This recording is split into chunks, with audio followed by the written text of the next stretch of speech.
你遇到大多都食唔到咁好嘅芥蘭炒雞，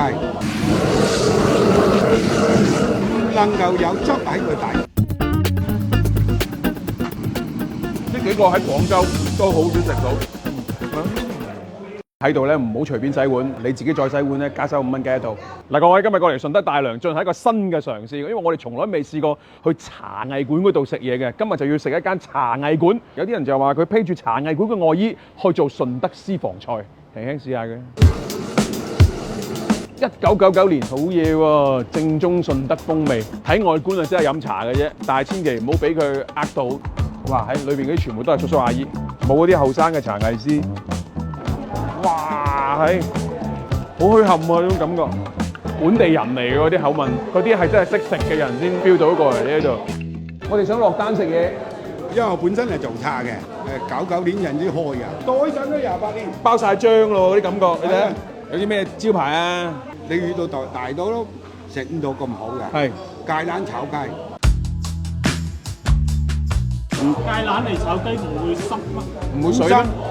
唔能夠有汁喺個底。哦，係乾身。乾質你要夠服氣。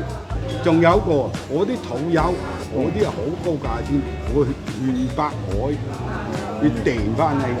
勝瓜潤鬆炒土友，飲完我哋你食到你出耳油，好爽快。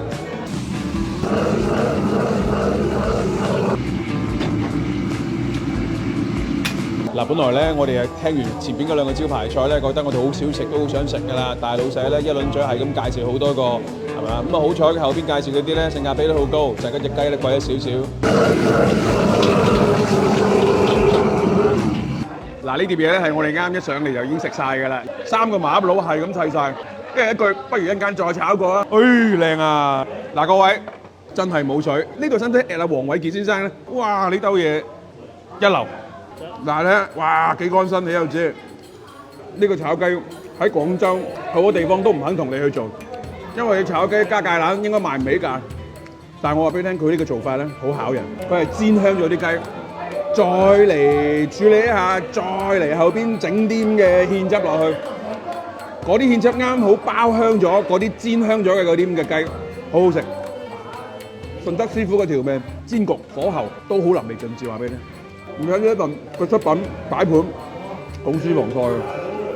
你嚟試下呢一個土友，老細話嗰啲咁嘅材料都好特別啊，自己去整翻嚟嘅，係有嗰種土友少少微香嘅鹹香嘅風味，佢唔會係嗰種水鹹香梅香嘅感覺，好有個風味，好優雅，個芡汁又一流，呢個亦都好食。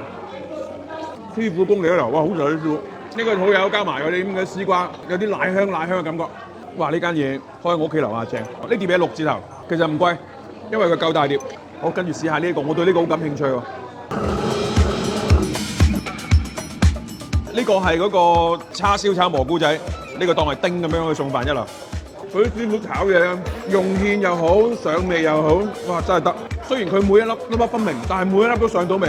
冬菇仔好有彈性，佢個個體好滑，滑得嚟都香。雖然佢係乾嘅，佢浸翻得開嚟嘅，佢個飽滿度都仲喺度。當然，如果用新鮮嘅話咧，可能會腍啲。呢幾個喺廣州都好少食到。